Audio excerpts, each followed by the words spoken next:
It's the Playhouse Podcast with Kat and JJ. Can't believe it. I missed everything. Missed the show? What am I going to do? Check out the Daily Podcast. Hey, when you were in high school, was there a big scandal? You know, something somebody talked about for years, or at least your senior year? What was your high school scandal? We tossed that net out this morning and caught some whoppers. You got to hear this coming up in the podcast. Let's go. All right, guys, welcome into the Playhouse. Glad you could be along for the ride. It's Kat and JJ. Okay, so what went down on Sunday? Go to church, get some communion, good blessing, feeling good about myself, get in the car. And when it's my wife's car, I say to her every time before we get in the car, you want to drive? You want me to drive? She goes, go ahead, you can drive. I can't believe that's a discussion. I can't tell you. It's been decades that Derek has driven me in a car. Yeah, because you get sick, though, on the passenger side, right? It's true. So I always drive. Right, and that makes sense. Well, and if I knew that was a situation, if my wife got pukey sick every time she was riding in the car, I would always just let her drive. But I just go, hey, you want to drive? You want me to drive? Because she will make a decision on anything. You should hear the discussions we have when it comes to, do you want to go out to eat? Mm-hmm. Don't you know that trick that's going around? There's no trick with her, though. I can't do it. When she gets in the car, you say, guess where I'm taking you? No. And then she's like, oh, my God. Are you taking me to that new Mexican restaurant I've been talking about? And then you say, oh, my, how did you know that? She's the girl hypnosis doesn't work on. Oh. It just won't work. She'd go, if I said, guess where I'm taking you? She'd go, where? Yeah. That'd be it. That's what, anyways. So yes. I go, you want me to drive? You want to drive? She goes, go ahead, you can drive. We're 3 blocks away from the church. She's on her phone the whole time. She looks up. She goes, do you even know where you're going? And it's just the little things. I've been driving for the better part of 40 years. I know where I'm going. 30 years. And I just made that decision that day. I said, this is it. I'm done. I'm no longer driving you places because I can't do it anymore. Yeah. Okay. So I got a text. It says, actually, he was messing around with my car. He almost hit a lady. And then he almost rolled through a stop sign. And Nolan can vouch for it. This is lies. Lies as thick as you guys are. I need thick to as give thieves. her a voice. She needs a voice. There's got to be another side to this story. Throw me in the same situation where you just can't drive with your driver instructor wife in the car anymore. Yeah, man. It's the worst. Just like she makes me a worse driver. Actually, So in what way though? Because she's in your ear or what? What's going on? Yeah, she's just always talking, but she's not even looking at the road. She's like texting, and then she'll pop her head up and be like, are we going the right way? And then makes me like double think where I'm going. But I know exactly. I've made this drive 100 times, right? Yeah. But and I don't know, like if I'm getting onto the highway, she'll tell me exactly what speed I need to be between. When I already See, she's helping you. No. She's being kind. I'm with you on this one. I really can't do it anymore. I'm done. Like, she can drive herself. I'll drive. I just can't have her in the passenger seat anymore. It's too much. Good. I think we're forming a good little union here this morning. I appreciate you checking in and all the support, man. Good luck. Thanks. You too. All right, I got to read this text that we got from Troy. He said, when I know my wife has to get in the car with me, especially if we're going to town, I just look down and wish this nightmare would already be over. Oh, wow. If I'm not going the exact speed limit, slow down, speed up, slow down, speed up, slow down, speed up. I don't know why it takes you so long to speed up and get to somebody I got rearranged the schedule all day long because you're not going 1 mile an hour or 2 miles an hour. I've been driving for 30 years. I was 12 or 13 when I started driving. I cannot deal with my wife criticizing every movement anymore. You don't know what y'all are doing to us. You guys are very dramatic about this whole thing. I look at it as it is. These are critiques that maybe you should. Does your husband bother critiquing you when you drive everywhere? Yes. No, he doesn't. Always. I don't stop in time. I'm going too fast. Now, I've ridden with you, and he's right about all this. There have maybe been 1 or 2 other times in my entire life that I genuinely thought I was going to die. Mm-hmm. I would rather the Oscar goes to put a soldering iron in my ear than have to go 3 blocks with you in a vehicle. Name the last time I got a ticket for anything. I don't know your driving history. I just know that when I was in the car, I feared. I put a bunch of voice notes in my phone about I love you to my family and people that I'd maybe done wrong over the years that I regretted. The whole thing flashed in front of my eyes. I can't entertain this. I get where I got to go to safely. I drive my child every single day safely. Okay. So all is well in this world. Tyler texted, my wife is supposed to be the navigator when she's in the passenger seat, but yet I get no proper warning when I'm supposed to turn. Anybody else have that problem? I made the bold decision to no longer drive my wife places. Until when? Now, until the next time? If she's at a party with her friends and she needs a ride, I'll do it, but I'm going to make her lay down in the back seat. Okay. I just can't. That won't look like a kidnapping. I can't do it anymore. It was Easter Sunday. I know it's supposed to be a day of faith, enjoyment, refreshment, all of that stuff. Your soul just gets a new blessing on it. And then as soon as we leave church, my wife just in my ear about this stuff. Now, I'm starting to realize quickly as we were getting all these calls and texts from guys that a lot of wives are like this, but it's not just the ladies, right, Lisa? That's right. All right. Represent. So typically when we go someplace, we tend to take my vehicle versus his truck. And so I end up driving. And he is always telling me I'm following too close. I'm leaving too big of a space. I'm in the wrong lane. I'm going too fast. I'm going too slow. And it's like, if I drive so bad, why don't you drive? Yeah. What if you took a stand on him? If you were like me and you just took a stand, how would that go down? It would probably work. I guess I just never thought of. I mean, I made the statement, but I never really. So this happened last night. To the fire. I went to the baseball game with the team on the bus, and then after the game, my wife was just going to take me back to my truck. So I rode home with her because it's way more comfortable than riding on the bus with a bunch of stinky kids.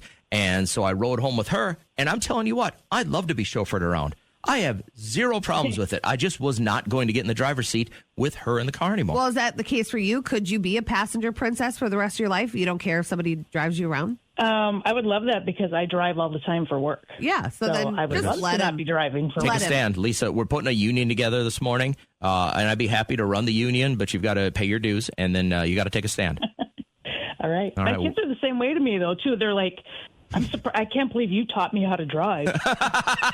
Wow. I'm a way better driver than you are. That's a bold move. I appreciate you checking in. I hope you have a really good morning. Alexandra, are you on the same page here that like you won't really tolerate your man telling you what to do while you're driving anymore? Nope.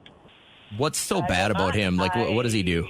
Roundabouts. I take my roundabouts apparently too wide or too close to the line. I'm too close to the other car. Yeah. When I pull into a parking space, he's like, okay, now you have to slow down. You have to turn this wide. Like, I know my car.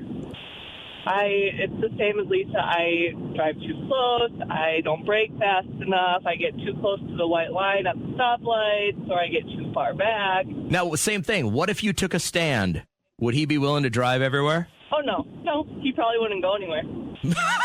The thing is, I know how to get everywhere. Nope. Derek does not have a good sense of direction. He's got no mental compass? Yeah. I mean, I have been married to him for a long time. I've been with him for 17 years, and he still has to GPS to my parents' house. Like, he's been there. Can you help me? Can you help me? Everybody! All right, other people's problems. You've got a scenario or something going on in your life. You need a little help. We are wide open for you. You can hit us with a text, a phone call, or a DM. And I'm happy Alex had a little time for us this morning because I know we're going to dig into the Venmo situation here. You want to tell everybody what's up? Yeah, so my wife and I, we planned on going to a concert with a couple other couples. Yeah. And just to make things easier, we just decided that we were going to pay for all the tickets just so, you know, we could get everybody in the same row. And there is just one couple that did not pay us back yet. You know, and the couple is coming, you know, they're trying to be passive about it. But, I mean, we're sending them texts, we're giving them our Venmo code, and they just have not sent us the money for it. And we don't know really what to do in this situation. Like, do we just kind of keep harping on them about it? Well, question, what do they say when you send that text? Do they just not say anything at all, not reply? Are you sure they're getting your text? Yeah, they're just not acknowledging it, but we know they're getting the text because they're sending other things about being excited for the concert or talking about what they're going to wear. Okay. Yeah, they're talking about like what they're going to wear, going to the concert, sounding excited about it. Yeah. But then the second we bring up, you know, payment for the tickets, they don't say anything. So this is how my husband and I do it with all of our couple friends. Like, we're normally the ones that pay it, but everyone Venmos like that minute. You know what I mean? So that's thankfully a conversation I haven't had, because I feel like then relationships can get a bit rocky, because you sound a bit salty towards this couple. Yeah, I mean, everybody else, they did exactly what you were saying. They paid us immediately, but this couple just, it's been, weeks since we've bought the tickets. I'm getting to the point I might just start sending them a Venmo request every single day. This could be the perfect opportunity for us to intervene and maybe try to get a hold of them and push this through and, kind of look at it from a couple of different angles, and then you don't have to be the bad guy. I might try sending them one more, and if they just don't respond whatsoever, I think we call them out on the air. Okay. All right. How would your wife feel about this? Because sometimes guys, they just do something and then they say sorry later. I feel like this might embarrass your wife. Oh, she's as petty as I am. She'll be on board. I love it. All right. So let's put this on pause for a second. We'll check back in with Alex.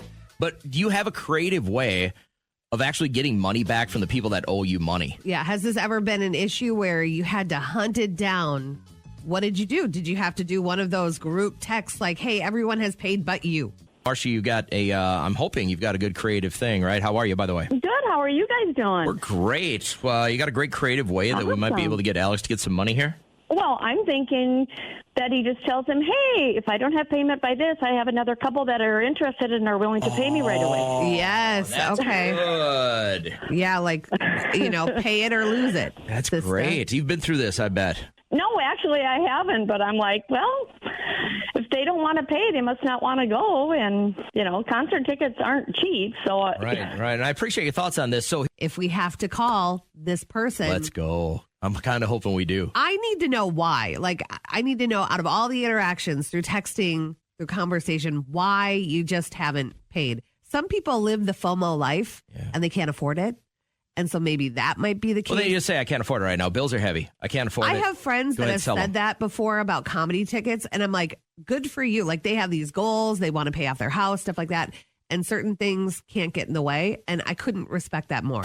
I wanted to highlight this audio because when she talked about this, I felt it in my soul because I've felt like this before. My favorite hobby is spending money. Oh my God. Nothing brings me more joy in life than going and spending money.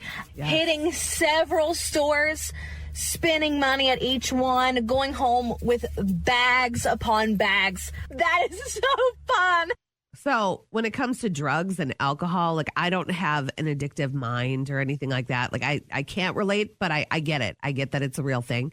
But if I go to Home Goods or TJ Maxx or even a really good Target trip. You're such a boomer. It's weird. It's a weird feeling, man. It's a real thing. And does your wife have it with Amazon? Do you think that she fills up her cart? And it's a good feeling. You're like, wow. I think she has it with get all this stuff. She has it with clothes.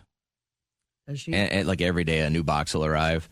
I want to go by your house and go to this place. Have you ever gone to that place? It's like that outlet. Oh, yeah, right. Liquidation Yeah, place. my daughter shops there. She says she got a giant thing of Tide Pods for $12. These deals are crazy. And you get all these toys and stuff to host summer stuff. And it's weird because you were playing this and I could never go into a store for probably the rest of my life and I'd be fine.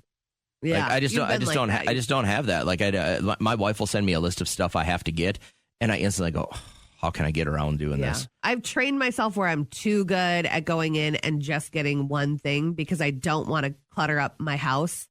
But God, getting a new perfume and then maybe a new outfit and maybe a candle. So you get a rush off of buying a candle. Yeah. When I heard her, I'm like, I'm glad I'm not in the situation where I have maxed out all my credit cards, which is the position she's in right now because of her spending sprees. But I'm older than you. I catch that rush now from experiences. We go to Chicago and catch a Cubs game. That's an experience. We go on vacation to Colorado Springs. That's an experience. Yeah, but you say that. How many of those trips do you plan? Fully planned? A lot of them. From beginning to end? Yeah, most of them. Buying tickets and I'll look up the airlines. I'll look up the hotel. I'll do all the legwork and then I let my wife do the buying. Okay. You know what I mean? Just because she's better at that. But I'll at putting her credit card. No, right? I just go the extra step. Well, here's the problem. if I go the extra step and it's screwed up, it's over my head the rest of my life. If she goes the extra step and something gets screwed up, I go, oh, okay, we'll fix it. There's just a big difference there, and I'm just not willing to take an L for something like that. I love vacations like what you're describing, but I'm the one that plans it beginning to end, conceptualizing. Why do you do that? Making it happen, or else it wouldn't get done. Oh, you want it done right. Yeah. Well, Derek he does not remember what we do for a job. Like, he would book us at the Four Seasons downtown Chicago on the riverfront. My wife's a little bit like that. And I think that's the reason I don't do it too, because I would go very economical. Yeah. Like, I would be like, I'm there for the experience. That's just a place to sleep. Or my wife is like, that's how I feel. I need turn down service. Yep. I need this. It's got to have a gym. It's got to have a spa. It's got to have all that stuff. So, well, when you heard that audio, are you a lot like her? Like, you get that rush, or what do you get a rush from? Maybe it is experiences. Maybe it's not shopping, but give it a couple years. I think you'll get to that experiences thing where you just be like, this is just stupid stuff. When you hit a certain age, you go, oh my God, I'm in the last act of my life, or I'm in the third act. And then you go, all this stuff is just going to be around when I'm dead. I just want to spend it on fun things. Yeah. Psychic Kim makes her triumphant return to the Playhouse Thursday morning at 7:30. So if you join our live show and you can get through for free, you can ask her anything you want. Free psychic readings with Psychic Kim starts at 7:30 Thursday morning. Right now, let's wrap up our podcast. I want to talk about what your high school controversy was. Most of us probably had something. Maybe it was a rumor, but it was definitely a controversy in your high school. What was the first thing that came to mind? Okay, so we had a few that people were talking about. One, I had a girl that was in my grade that got married our senior year, like right when senior year began. Dang. So she was a married woman going to high school. That's so weird. She was the one with the big boobs that like she couldn't afford the bras. You married that girl, yeah. And so like our family consumer science teacher had to show her how to make her own supportive bras, which I thought was really nice. Like after school, she had to learn how to sew. And any chance she's still married now? I don't know. I don't even know her name. That's why I said that girl. Big Boob Carrie. Just Google that real quick and see what happens. I'm not Googling that again, but I'll have to look through my yearbook because now I'm curious. Then there was another scandal, and it was Miss Neary and Mr. Geary. Okay. And Mr. Geary looked just like Richard Gere, which was really weird. But they were the two hottest teachers. Like she had this tight butt, wore these amazing jeans all the time, beautiful, and he was hot. And so the thing was, we'd always see them leave together. So we were like, oh my God, they're dating or whatever. They're getting busy together. So that narrative started. And then the other one happened all the time was all of a sudden girls would just disappear. And then you'd know that they went to Anoka West because they were pregnant. So that was they shipped them off to another school because they got knocked up. Yes. And this school was to benefit them because they could still take their classes over there, but also learn about what's in store for them. And then after they had their kids, they had on-site daycare so they could see them. Oh, right on. Breastfeed. So specialized for that thing. Yeah, so they wouldn't have to find daycare throughout the day. It was actually really beneficial. But when you're younger in high school, you're like, you start these dumb rumors about these poor girls. And all of a sudden, they went across the train tracks to Anoka West, and you're like, they're gone. Got it. Forever. We had one I had one good-looking teacher my entire life. Really? Until I got to college. Yeah, just one. And the rumor got started my sophomore year that she was a stripper in Mankato on the weekends. That's always the rumor. Like this Neary I was talking about, like she had a tape out there that somebody's brother saw, So I read about one, and you got to hear this one. So this is what Brian said. During my senior year of high school, my fiance had some friends over at her bedroom hanging out. Turns out one of the guys had a special ability. He could make his butthole wink. Oh, my God. Who's down there watching for that? So out of nowhere, he crawls up on the couch with his butt out and makes his butthole wink. Somebody got it recorded on a digital camera and uploaded it to Photo Booth. Only issue was in the background, you could see some of the photos on the wall, and my fiance's family was clearly in them. People all over the high school saw it, made its way to the teachers. She got called into the principal's office. It's all anyone talked about the entire year. That is ridiculous. So you become the girl with the friend who's got the winky butthole, and they do it at your house. And I thought that one was a little bit crazy. And then immediately this morning, I get this text from Craig. We had a very popular girl in school that had been dating one of the most well-liked guys in school. One weekend, their senior year, she claimed to have been assaulted behind a local gas station, which caused her to become pregnant. Okay. Her and her boyfriend told everyone they were always going to wait for marriage until they did the deed. Uh-huh. She then accused one of the teachers at our school of having relations with her as well. That got him fired immediately. Turns out the assault story was trying to cover up the fact that she was cheating on her longtime boyfriend with his best friend, which who got her pregnant. Due to the dishonesty of the charges against the teacher, they were dropped. And she couldn't be trusted. She could not be trusted. Now, the teacher was reinstated, but unfortunately always had that hanging over his head the rest of his career. Terrible. That's horrible. Because right now, I can tell you from firsthand conversations with people, you don't get that conversation if you're a teacher and that conversation starts about you. You don't get a meeting. Like, you are immediately outed. You're done. You don't get a chance to defend yourself at all. Really, you don't. And then it's the court of public opinion, which you're done. Well, you're done. Yeah. I mean, and then even it's put on the city forum. Well, what happens is this makes the front page of everything. And then 5 months later, when they find out it's crap, then you get a little retraction on the 14th page of something where nobody ever sees it. But your mental health in the gutter, because between your then and career now, shot. You know that you're innocent.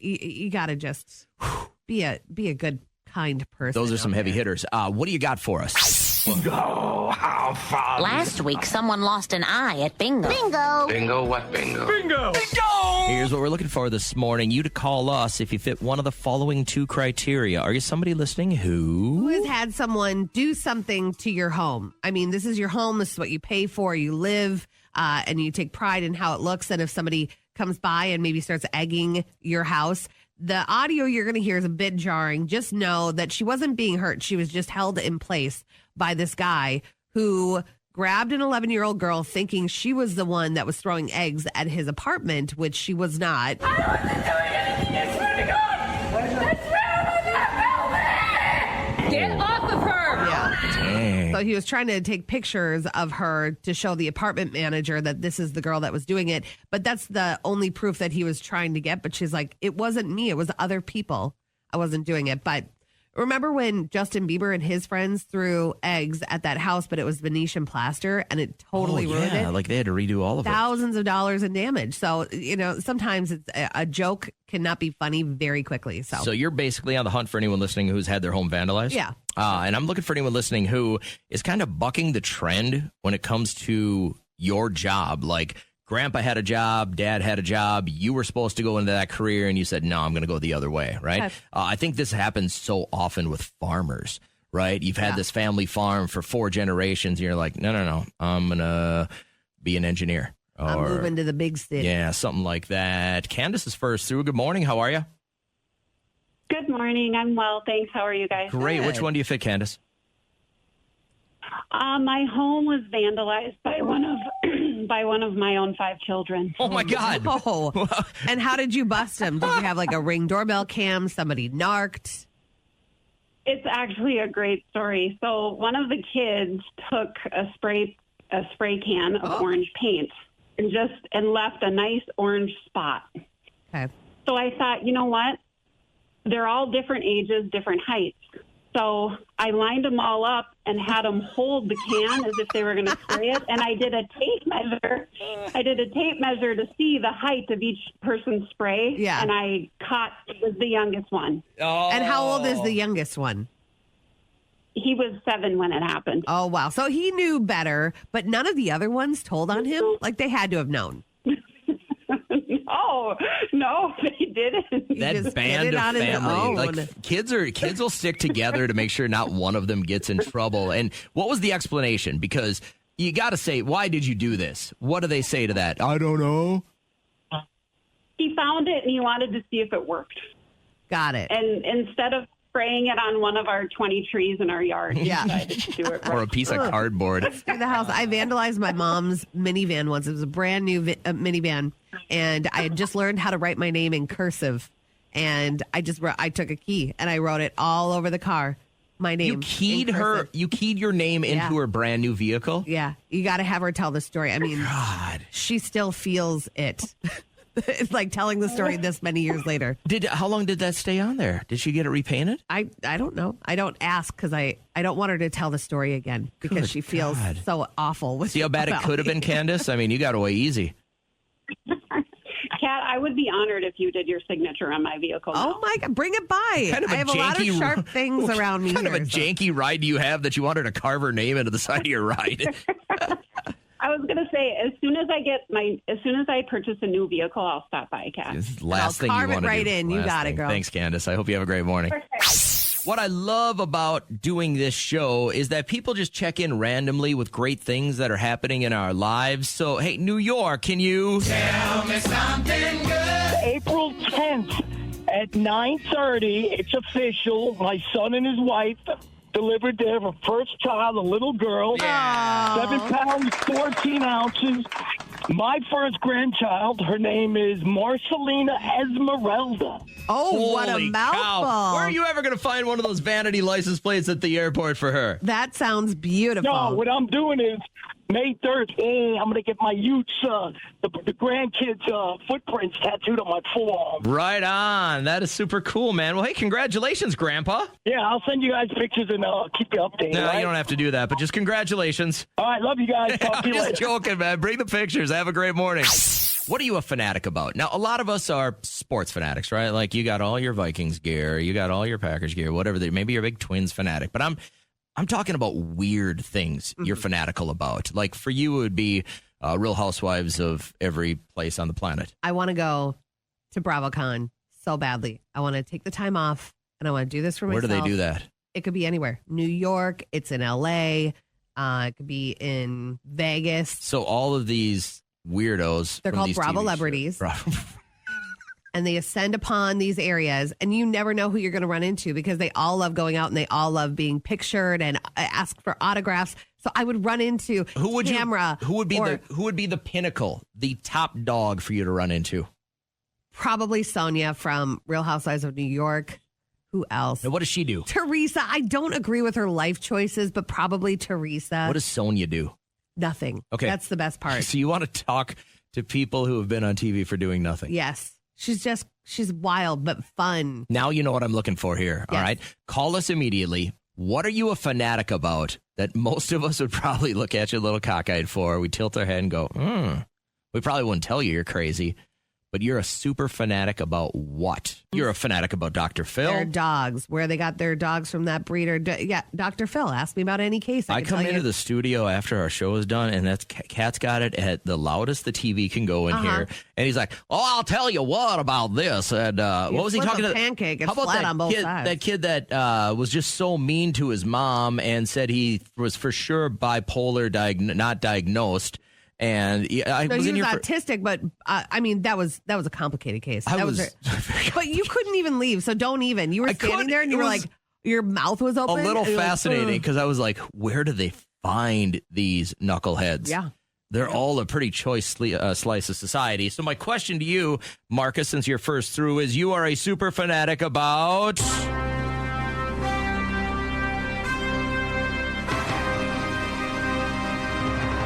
About what? I am a huge fan of cucumbers. I love cucumbers. I'm obsessed with cucumbers. Yeah. I love how firm and long they can be, but also, they're refreshing. I love them. I love everything about them. Yeah. I have cucumber art. Sure. A couple of stuffed animals that are just cucumbers. I love cucumbers so much. I don't know. People think I'm weird. Mm-hmm. No, not at all. I'll see people at grocery stores chopping cucumbers, and I'll go up and ask them questions about why they like cucumbers. And they think I'm weird. It's a convo starter for you. I'm right. I'm going to tell you this much. If I'm at the store and I'm shopping for a cucumber and another grown man comes up to me holding a cucumber and asks what I really, really love about that cucumber, we're probably going to have a problem. I'm not holding a cucumber. I got a cart full of cucumbers. I love them so much. It's not just me coming up being like, I got this. You want to smell my cucumber? And you probably do. They smell great. Good But Lord. I love them so much. They're so good. Like, you ever put a cucumber in a mojito? Oh my goodness, it's delicious. You are passionate. I think we're good here. Everything better. We're good here. I appreciate you checking in. I hope you have a great morning.